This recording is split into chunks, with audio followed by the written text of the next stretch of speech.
Hello guys, तो कैसे हैं आप? आई होप सब बढ़िया। स्वागत है आपका फिर से एक नई वीडियो में।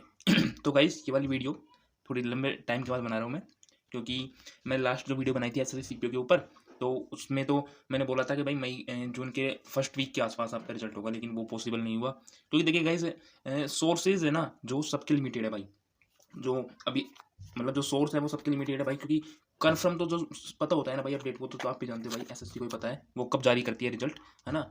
तो बाकी ये वाला चीज़ कंफर्म थी, क्योंकि अगस्त में बता रहे थे वो कि भाई अगस्त में मतलब आपकी ट्रेनिंग शुरू हो जाएगी। तो अगस्त में ट्रेनिंग शुरू करनी थी तो सीधी बात थी कि भाई आपको जून में मेडिकल करवाना पड़ेगा, जुलाई में आप फाइनल रिजल्ट डालोगे, और तो उसके बाद आपका मतलब अगस्त में आपकी ट्रेनिंग स्टार्ट हो जाती। लेकिन इन्होंने क्या किया कि भाई इन्होंने जून के फर्स्ट वीक में भी रिजल्ट नहीं दिया। फिर मैं कई ग्रुप्स में जुड़ा हुआ हूँ, है ना, तो वहाँ पे भी मतलब मैं देखता रहता हूँ बाकी क्या अपडेट्स हैं, या उसके अलावा मेरे कुछ भी सोर्स हैं पर्सनल, वहाँ पे बात करता हूँ। तो एक मैं वो देख रहा था, इसमें एक कैंडिडेट्स है जो एसएससी हेडक्वार्टर में बात करता है भाई। वो हेडक्वार्टर क्या मतलब, वो हेल्पलाइन नंबर रहता है ना, उस पर वो बात करता है हेल्पलाइन नंबर पे। तो वहाँ से किसी मैडम का जवाब आता है कि भाई अभी आपका जो रिजल्ट है वो मतलब कंसिडरेशन के लिए मांग गया है बीएसएफ से, कि भाई क्लियरेंस मांग गया है, कि जो उनके पास कुछ दिक्कत थी ना उसका। तो इस वजह से वो बोल रहे हैं कि अभी और लेट होगा। मतलब उन्होंने बोला है कि आप 15 जून तक का तो वेट कीजिए। 15 जून तक अगर तब तक नहीं आता है तो उसके बाद आप फिर से दोबारा हमसे संपर्क कर सकते हैं, क्या रहता है। लेकिन सीधी बात ये रहती है कि जो हेल्पलाइन डेस्क पे बैठे ना भाई, उनको भी इतना पता नहीं रहता कि क्या कर रहे हैं एसएससी, क्योंकि वो तो एक दिन नोटिस निकाल देंगे सीधा। तो उनके पास भी ज़्यादा जानकारी होती नहीं है।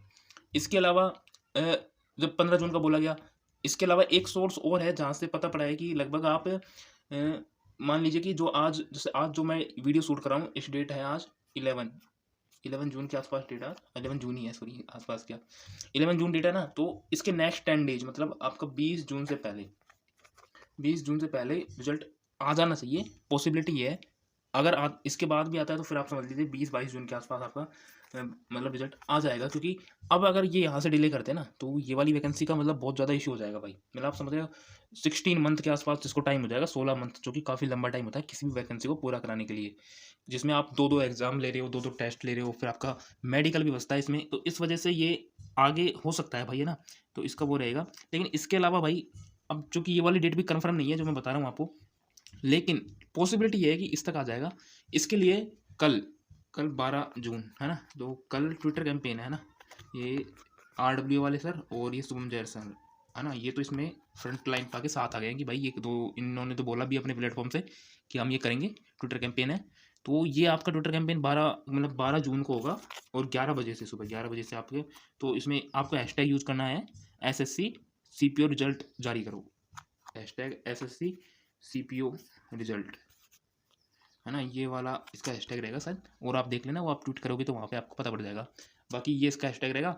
तो इसमें ज़रूर आप मतलब पार्टिसिपेट करें, क्योंकि ये डिजिटल प्रोटेस्ट है। क्योंकि आप जिसमें इतना पार्टिसिपेशन करोगे, जितना आपका रीट्वीट ज़्यादा होंगे, जितना उसको मतलब ट्रेंडिंग में आएगा, तो वो क्या फिर आपके कंसिडरेशन में आता है गवर्नमेंट की में कि हाँ भाई ये वाला मुद्दा कुछ है भाई जो चल रहा है टॉपिक में, तो उस पर कुछ ना कुछ रिप्लाई आने की या कुछ संभावना रहती है कि भाई कुछ ना कुछ होगा, है ना, प्रोसेस आगे बढ़ेगी। तो इससे थोड़ा सा प्रेशर बिल्ड होगा एसएससी के ऊपर भी, है ना। तो आप इस वाले हैशटैग को यूज़ करके और कल 11 बजे ट्वीट जरूर करें ना, जो भी ट्विटर चलाते हैं, क्योंकि मैक्सिमम कैंडिडेट हैं जो सीपीओ के हैं जो चलाते होंगे 100% ट्विटर। तो इसका ज़रूर यूज़ करें ना। इसके अलावा भाई अब इस वाली वैकेंसी को तो आप ही समझ लीजिए, है ना, इस मंथ में तो 100% है कि आपका आ ही जाएगा ना, मेडिकल की डेट 100% आ जाएगी इस वाले में। मतलब इस मंथ में क्या, आप समझ लें नेक्स्ट 10 डेज में आपको कुछ ना कुछ ज़रूर मिलेगा, अपडेट 100% मिलेगी ना। तो आप इसकी तो चिंता मत कीजिए, क्योंकि आप भाई बस अपने आप को थोड़ा सा फिजिकली फिट रखिए, और बाकी नॉर्मल है सब, आप वहाँ भी कर लोगे, जो भी प्रिपरे जिनको पहले दिया है उनको भी एक्सपीरियंस होगा, जैसे मैंने पहले दे रखा है, तो थोड़ा नॉर्मल रहता है भाई, अपने आप को फिट रखो, कोई दिक्कत नहीं है। इसके अलावा भाई अपनी नेक्स्ट प्रिपरेशन करो, क्योंकि अभी आप समझ सकते हो एसएससी सीपीओ 2025 की, क्योंकि वो आने वाली है डेट, क्योंकि ओपन होने वाला है ना वो। तो अगर जो एसएससी सीपी 2025 को टारगेट कर रहे हैं तो वो अपना स्टार्ट कर दीजिए भाई प्रिपरेशन। इसके अलावा एसएससी सीजीएल की भाई वैकेंसी आ चुकी है, काफ़ी अच्छी खासी वैकेंसी है भाई, समथिंग 14,585 कुछ ऐसे आसपास वैकेंसी है, 14,500 का बढ़िया वैकेंसी है भाई। पिछली बार 18,000 आई थी, तो बस तो 14,500 है। क्योंकि एसएससी का क्या सीन रहता है भाई, वो एक साल ज़्यादा देती है, एक साल कम देती है। जैसे 2022 में 22-23 हज़ार वैकेंसी, फिर उसके बाद उन्होंने 7-8 हज़ार वैकेंसी दी, फिर 24 में उन्होंने 18,000। तो इस बार भी ये मैं सोच रहे थे भाई कम आएगी, लेकिन इस बार भी इन्होंने बढ़िया खासी अच्छी खासी वैकेंसी दी है ना, 14-15 हज़ार वैकेंसी, और ये तो लास्ट में 150 सीट भर भी जाती हैं। तो इसका ज़्यादा कोई इशू नहीं है, लेकिन फिर भी आप ये मान के चलिए कि आपको इन वाली वैकेंसियों में अपना सिक्योर करना है भाई, तो प्रिपरेशन को कंटिन्यू रखिए। इसके अलावा सीजीएल की शायद लास्ट डेट 7 या 4 जुलाई है, 7 जुलाई या 4 जुलाई है, ये देख लेना आप, है ना, 4 या 7 जुलाई इसको इसकी लास्ट डेट है। तो आप इसका फॉर्म जरूर फिलअप कर देना, क्योंकि एसएससी की सबसे बड़ी भर्ती है भाई ये, मतलब जो सबसे बड़ी जो करवाता है ना, क्योंकि इसका पे ग्रेड भी हाई रहता है, तो ये सीजीएल रहता है, तो भाई इस पर थोड़ा फोकस करें। इसके बाद आपका सीएचएसएल का भी है, सीपीओ का भी है, वो भी आएंगे, और एमटीएस का भी आएगा, और जीडी की भी वैकेंसी आएगी। तो ज़्यादा मतलब आपके पास इतना टाइम है नहीं वेस्ट करने के लिए, क्योंकि वेस्ट भाई आप कहाँ तक करोगे आप, वही सीन रहता है भाई, डेली रिजल्ट का देखो। फिर देखिए, मैं यहाँ बैठ के तो नहीं कि मैं आपको ज्ञान दे रहा हूँ कि भाई ये क्या बोल रहा है, क्योंकि मैं खुद भी उसी सिचुएशन में हूँ जिसमें आप हो, क्योंकि मेरा खुद का भी है मेडिकल। मैं समझ सकता हूँ कि एक मेंटेलिटी रहती है कि भाई कब रिजल्ट आएगा, है ना, भाई रिजल्ट का ऊपर ही रहता है, क्योंकि फिर उसके बाद मेडिकल भी है ना। अगर फाइनल रिजल्ट होता तो कोई टेंशन नहीं रहती, क्योंकि कैंडिडेट्स को पता है भाई अगर फाइनल रिजल्ट है, अगर उस लिस्ट में आपका नाम है तो आप सेलेक्टेड है। लेकिन अब ये है कि अभी आपकी इस जो अभी लिस्ट आएगी, डीवी लिस्ट आएगी, उसके बाद भी आपका मेडिकल है, तो आपको प्रिपेयर रहना पड़ता है भाई, आपको उसी हिसाब से आप मतलब ज़्यादा बॉडी को मेंटेन रखना पड़ता है, ज़्यादा आई मतलब वो बोलते हैं ना कि मतलब स्क्रीन का यूज़ नहीं कर सकते, क्योंकि आई साइट का थोड़ा दिक्कत रहता है। तो बाकी ये चीज़ सब चीज़ है, मैटर करती है। बाकी कोई नहीं भाई, आप लगे रहिए, है ना, मतलब पढ़ाई को मत छोड़िए, मतलब उस पर प्रिपेयर रखिए, उसको प्रिपेयर रखिए अपने नेक्स्ट एग्जाम्स के लिए, क्योंकि आपका जुलाई और अगस्त में मेंस है, वो सॉरी प्री है सीजीएल का, है ना, तो सीजीएल का प्री है, फिर इसके अलावा सीएचएसएल का प्री है, सीएचएसएल का प्री है ना, बाकी इसके अलावा सीपीओ का प्री है, और सीपीओ का प्री भी आप जानते हैं 200 नंबर का होता है भाई, बढ़िया अच्छे खासे क्वेश्चन आते हैं। और सीपीओ का सीन भाई सबसे बड़ा ये रहता है, एक एक ये चीज़ और मैं क्लियर कर देना चाहता हूँ, जो भी भाई सीपीओ 2025 को टारगेट कर रहे हैं ना, तो भाई प्री को बिल्कुल भी जी वे में मत लेना, क्योंकि इसके नंबर ऐड होते हैं भाई, प्री के नंबर है ना ऐड होंगे, ध्यान रखना। तो जितने नंबर आप इसमें खींचोगे, मतलब फर्स्ट सेक्शन में फर्स्ट पेपर में आपके जितने बढ़िया नंबर होंगे उतना फ़ायदा रहेगा, क्योंकि जब सेकंड पेपर आता है ना मेंस वाला, तो अगर वो आपका थोड़ा बहुत भी अगर आगे पीछे होता है तो फिर आपका मेंटेन हो जाता है। क्योंकि मुझे ध्यान है, मैंने जब 2023 वाला दिया था तो मेरे 152 थे प्री में, तो मैं मतलब मैं जो भी बोलते मिलते थे मेरे दोस्त उनसे, तो मैं सोचता था भाई बढ़िया स्कोर है मेरा।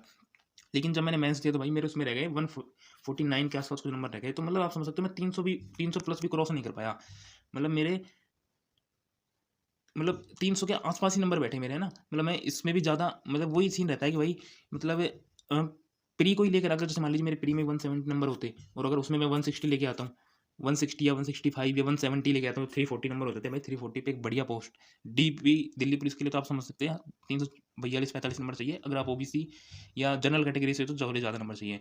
बाकी इस रेंज में अगर आप आते हैं 340 में, तो आपको 100% सीआई सेट तो आपको सिक्योर रहता है भाई, वो तो मिल ही जाएगी आपको, है ना, क्योंकि वही प्रेफर करते हैं दूसरे नंबर पे। तो मतलब आप समझ सकते हैं भाई, प्री को थोड़ा अच्छे लेवल पे लेके चले, इसमें बढ़िया नंबर लेके आए, कोई दिक्कत नहीं है आपको। और आप अभी इसमें मतलब जीके को सोर्स फॉलो कीजिए आप, जो आपको मतलब वीक पॉइंट है उसको देखिए। इसके अलावा अब मतलब वही एंड में ये बोलना चाहूँगा भाई, एसएससी सीपीओ है ना, इसका जो फाइनल रिजल्ट है भाई, वो मेरे हिसाब से ना मुझे लग रहा है जहाँ तक, आप नेक्स्ट 10 डेज में 100% कोई ना कोई आपको अपडेट मिल जाएगी ना, नेक्स्ट 10 डेज आप मार्क कर लीजिए। बाकी अगर नेक्स्ट 10 डेज में कुछ भी नहीं होता है तो भाई फिर तो ये एक मतलब आप समझते हैं बिल्कुल, मतलब आप फिर कुछ बड़े कदम मतलब टीचर्स को भी आगे आना पड़ेगा और कुछ बड़े स्टेप्स लेने पड़ेंगे। इसके अलावा आप वो जरूर ध्यान रखना, कल ट्विटर कैंपेन है भाई, है ना, ट्विटर कैंपेन है 12 जून 11 बजे, है ना, तो ये इसमें ज़रूर आप पार्टिसिपेट करना। चलो, और इसके अलावा आपका सीजीएल चल रहा है भाई, उसकी तैयारी कीजिए, है ना, और तब तक के लिए मिलते हैं। कोई भी लेटेस्ट अपडेट होती है ना सीपीओ की रिगार्डिंग तो मैं लाता हूँ। देखिए गाइस, मैं भी बार बार वीडियो इसलिए नहीं बनाता क्योंकि आप भी इरिटेट होते हैं भाई, कि वही वही चीज़ रिपीट करते हैं भाई, तो उस वजह से मैं भी चाहता वीडियोज़ पे मतलब जब सोर्स मुझे लगता है ना कि हाँ थोड़ा सा ये कन्फर्म बोल रहा है, तो भी मैं इस पर ला रहा हूँ वीडियो ना। तो आप तब तक के लिए बने रहे चैनल के साथ, है ना, मिलते हैं नेक्स्ट वीडियो में। जय हिंद, जय भारत।